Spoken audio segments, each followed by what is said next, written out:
Um, I am so glad to join y'all, and I'm a little bit nervous because I'm all by myself. So, I had a few things that I wanted to talk about. It's been a long time since I've been all brave and been by myself. Now I got to turn the volume off my other computer. Okay, make sure that doesn't happen. Okay, and so if all one or zero of y'all watch, that's okay too, because it's just a conversation, and I thought it was time. Yesterday was International Women's Day, which is really kind of cool. I don't know why every day is not Women's Day because we have to, I don't know, maintain, do work, be great, and all the things every day, but it's nice for an extra celebration there, I guess. And so one of the things though that was sticking with me, you could say, for the day was something I had shared. It was don't let comparison steal your joy, be a thief to your joy. And I was thinking about that in a lot of ways, like how that really does impact our life. It's not just about like looking in the mirror and going, what happened to the hair? Oh, it's dry this morning and today later it'll be flat. It's not like that.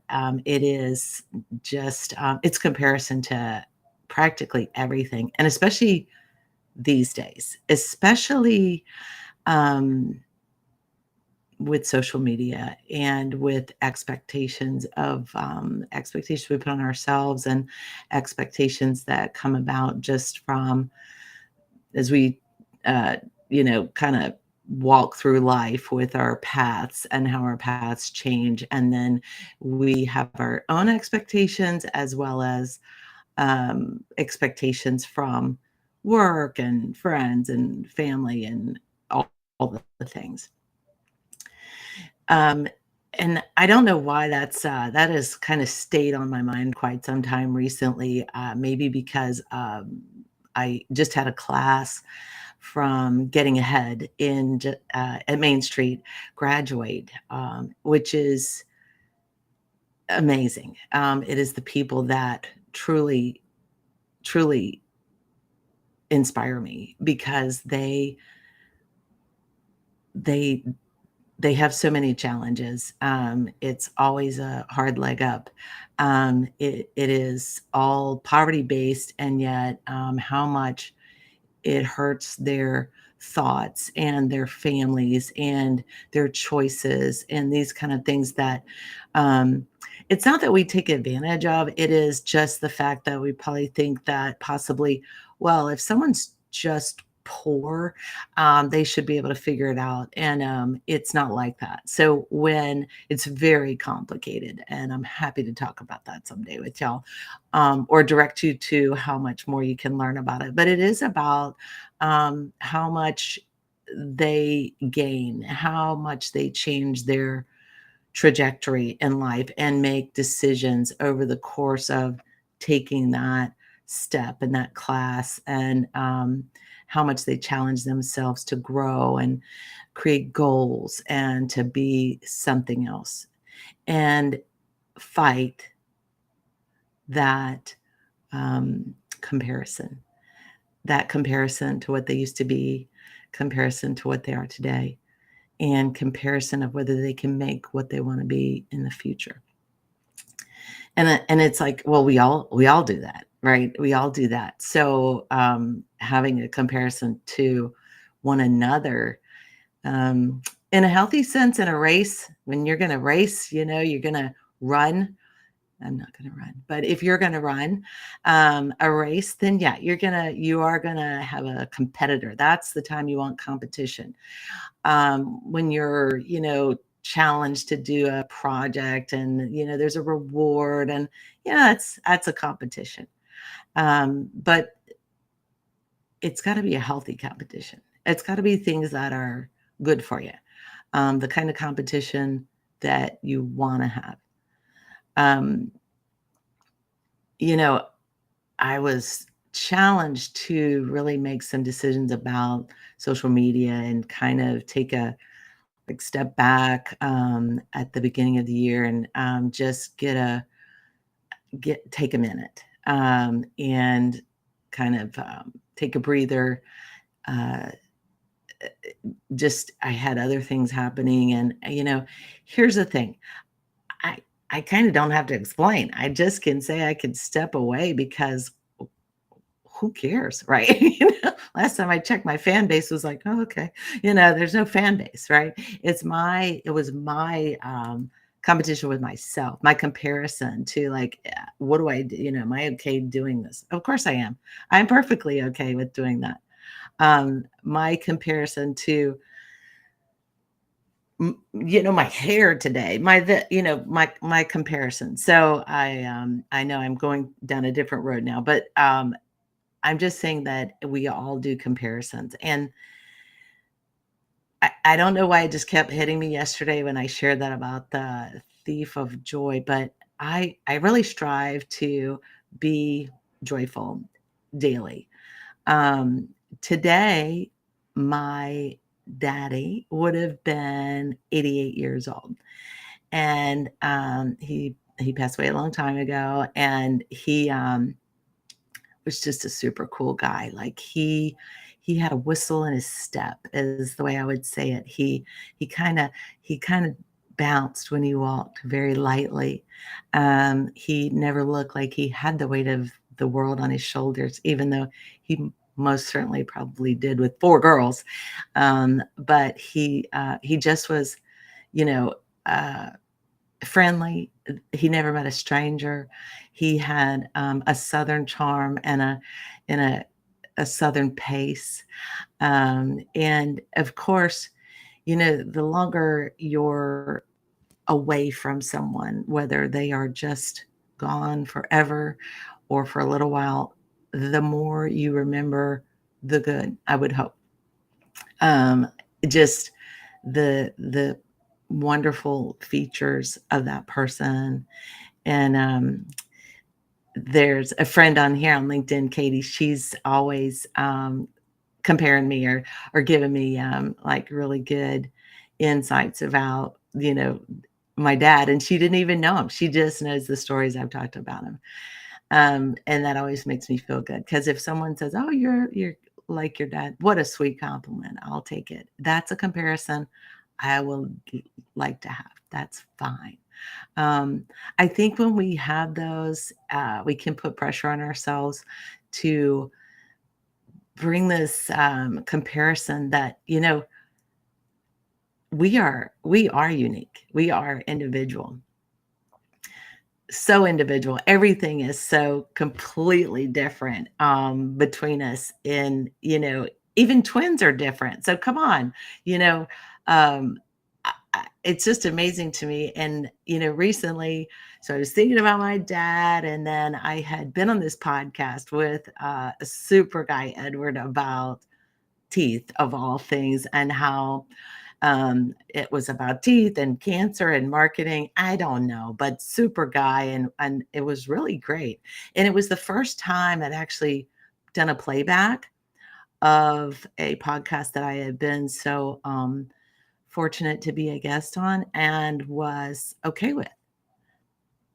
That was crazy.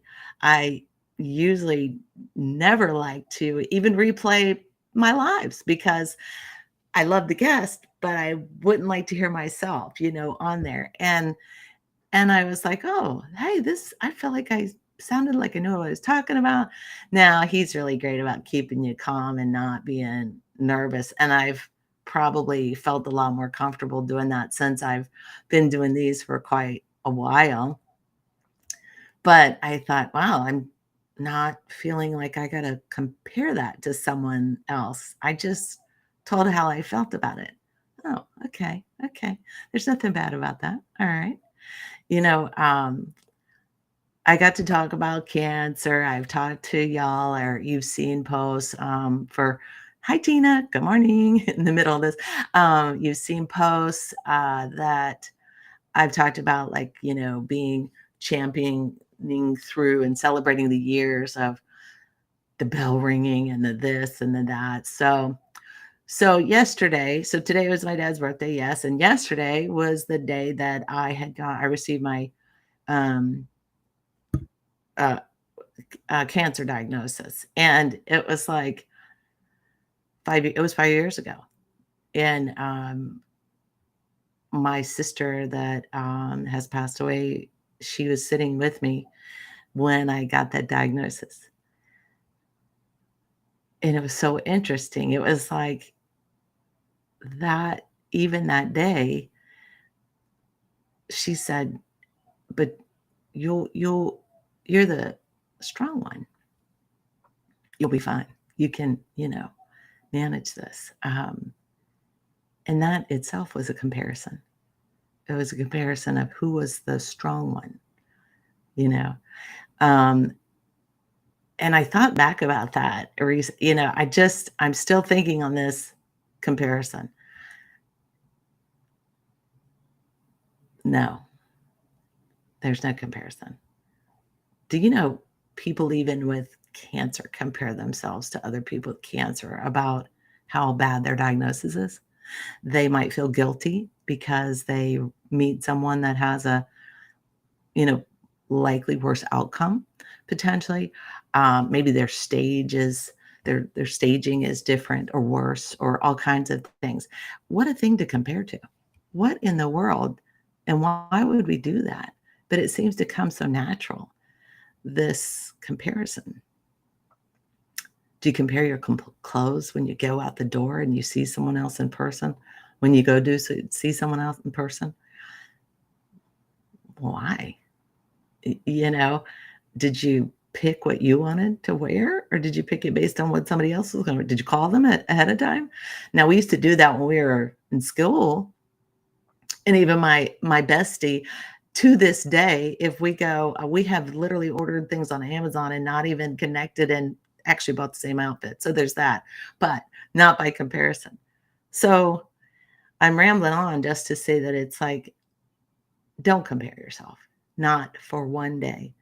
Don't get up in the morning and think, "Oh, I wish I looked like, I wish I was better." All of these things because all you're doing is taking away the joy you have of that day. The joy that you can, look in the mirror. Yikes. Yeah. The joy that you can look in the mirror. How cool is that, right? The joy that you can avoid the mirror. You can just walk on by. You don't even have to look at it. You can say, today I'm not feeling it. I ate pizza yesterday. I got my big pants on. I'm not feeling it.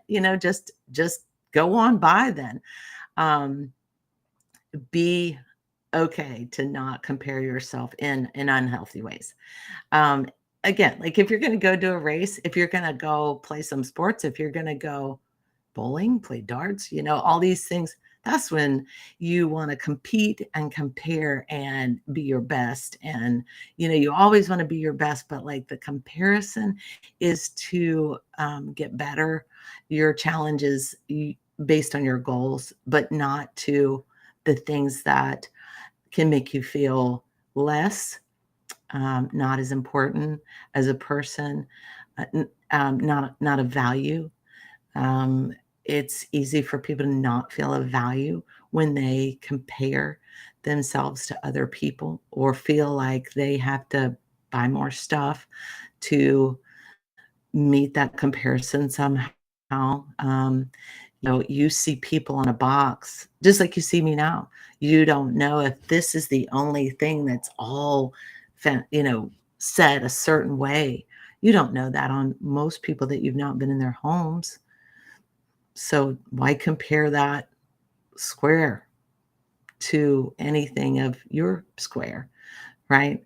Um, so I know this is just part of a talk about comparing yourself, but I know a lot of people that can lose their joy, and I've done it before. And having all these different dates of celebration or dates of impact, you know, um, I had the determination of cancer on the 8th, and then several days later, I would have the determination of what the plan was going to be. Okay. And then you have the determination of when that plan starts. And then you have the determination of how long that's going to be. And then and then. And so, you know, I only celebrate that I'm farther away from that and farther close to understanding my feelings about it and not feeling comparative. I used to not even want to talk about it all or talk about my story because, I would compare my story to someone else, whether it was better, worse, same in a sense. There's not, it just, it's not the case. There's no such thing better, same. It is you. Your story is you. What happens to you, how you manage you. Back to that whole mirror thing. That's when if you look in the mirror and go, hey, it's me, I'm going to compare myself to. So if I can do that, I more than likely can bring joy. I can bring something good. I made a note, I made some notes that to keep me on track. It's not working out well, but that's because I'm talking to myself. And Tina. Um, so I wrote a note that in my banner, I put I wanted to talk about networking. All of this comes to networking. Well, it does. Um, I I always relate a lot of things to networking. I do that when I facilitate my classes and teach about networking to people that just would never believe that they have the ability and opportunity to network because we network all the time. We just don't call it that. Even from that time that I was meeting those doctors, I was networking for myself. I wanted to get to know them. I wanted them to know me so that I could feel like I was going to, get really good treatment. When I go somewhere, I network as in I am present and I want to associate with people. I want to see what I can determine that I have in common with them. In common can mean we're both on this planet at the same time. That is how it can become from networking because you may not really have anything directly in common, but you can get to that all the way down to the ground that you are standing in the same vicinity and having a conversation. And that conversation can be important about them. And that conversation to yourself is that I'm not comparing myself to whatever this person is saying. I'm going to enjoy what they are saying. I'm going to listen to it and um and take something out of it about this person that I'll do my best to remember, whether I jot that down later or know that I'm going to see them again at another networking event and want to go, hey, so and so, how was that game? How was this or whatnot? Good to see you again. Maybe you can't remember any daggone thing, but just say good to see you again, especially if you recognize their face. And even if you don't remember their name, just say, hey, how's it going? I remember meeting you. I'm sorry, I forgot your name. What was that? Okay, great. I apologize. I meant to remember, whatever. You don't have to get so high on the whole fact of networking that now it's a job and a chore and hard because the end of the day, networking can be just going through your grocery line and making eye contact with that person that is earning a wage on the other side, scanning your food and beverages and items, and that you can say, hey, how are you doing? Hey, have a good day. Hey, thanks for taking care of me. That's networking. That's okay. There's nothing bad about that. No, you didn't have to make business with them. I think in our social media world here, we think every time we talk with someone, we're going to make sure that they know what wares we're selling and what wares they're selling to us without making some kind of direct connection, making a connection of like, you matter as a person. I don't need whatever wares you're selling, or to be sold that. But I'm happy to know you. I'm happy to kind of think about if that is something that I know somebody might want, or that they may just have a kid that went to the same school, college that your kid went to, and that might be something that y'all want to talk about. Those are connections. That's networking. That's how networking changed my life, is just really networking. Um, I saw Tina. I'm going to say good morning again. Tina is a perfect example. We've been tracking for years on the square. Didn't know each other. She's in New York. I'm in Texas. And but we went to Joe Applebaum's class, goals class together, and hit it off and just stayed friends. We're the kind of friends, don't have to talk like hardly ever, and yet could pick up in a second and talk forever, and laugh and catch up and enjoy each other's space together. Um, she's bright and enjoys people that want to talk good about the world and each other. And she was a joy to meet. Full circle. Go to New York and meet people I'd never met before, enjoy the time together, and just I had just been networking. I didn't know them, but I got a chance to meet them in person, and it makes a difference. Of course, we know after all the last few years, like what it means to meet someone in person. But I think we may not take it for granted as much as we used to.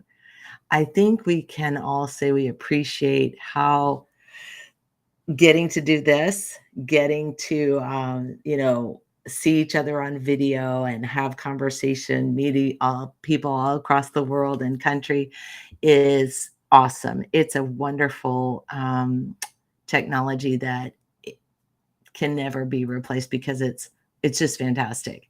And so I think we can appreciate that part, but I think we can also super appreciate that we have this ability to see each other in person, that we're back to that plentifully, and we can embrace and sit closely and have good conversation, say things that we care about, listen to someone else and care about them in their space,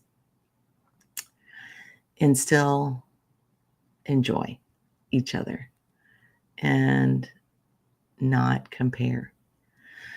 Not compare each other on the box. Don't compare each other in person. Um, leave the comparisons for healthy things. Compare where you are today to where you want to be in the future and how you're going to get there, and have the people that want to lift you up and support you, or tell you, you can do that. You can do that. If you're making bad choices, they'll say, I think you might want to think about that for a minute. That's the kind of people you wanna be around, because that's not people you're gonna compare yourself unhealthily to. You're gonna compare yourself in the fact that it's like, I wanna continue to learn how this person continues to make their goals, or how they continue to mentor me. I feel very fortunate that I have a lot of friends like that. I don't keep a small circle of friends. I keep a large circle of friends.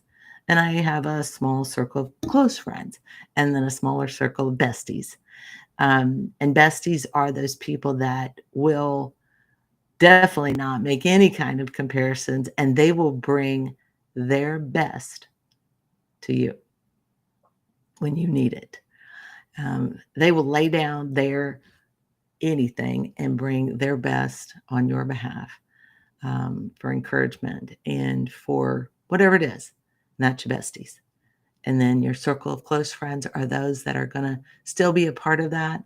They're going to um, they're going to celebrate you. They're going to challenge you with your goals. They're going to be those people that also encourage you not to compare yourself to unhealthy people or things or actions.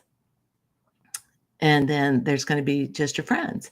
Friends are people that you run into that you have maybe casual conversation. You may not know them deeply, but you enjoy when you see them, you recognize them, you've seen them a few times, all of those things. And those circles just, it's like that dropping the pebble in the water and it ripples out. That's how your friends and your acquaintances, all of that needs to go. Try never to shut yourself in so much. The only comparison you have is that person in the mirror. That's all I got. Unless you got some kind of crazy question, there's probably all zero of you watching, but I'm okay with that too, because I'll write myself a good post and ask you to watch it again later because it's a little bit early in Central Time, not so much in Eastern Time. So I hope you all have a wonderful day. Thanks for letting me ramble on. And remember, don't compare yourself. It is the thief of joy. Remember, each day you can be joyful, even if it's a hard day. You can be joyful for the time that you actually get to say you're having joy. Yeah, that's a thing.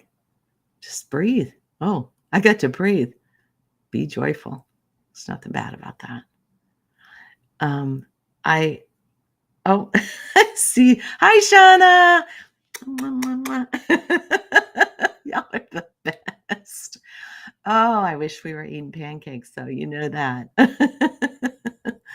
I tell you, that is so there you go. There's the bestie showing up in full to support their friend. She's probably like, why did you get up so early? It's called work. That whole thing of having like work and then some more work, a little bit of work. Um, but I want to tell you, like, again, I I'm not one of those like trying to beat the drum about having things affect you. I'm glad I'm here to celebrate. I kind of have to laugh when I look at this box and I go, look at this hair. But there was a time I didn't have any. So uh, you don't have to have that kind of extreme to have joy. You just don't. So um, don't lose it. And if you feel like you can have joy, if you feel like it's being stolen from you for some reason and it's not due to comparison, the last thing I want to say is talk to someone. Talk to someone. Don't feel like stupid. Don't feel like you can't. Don't feel like it's too small or minute or anything because you matter. I matter. We're important.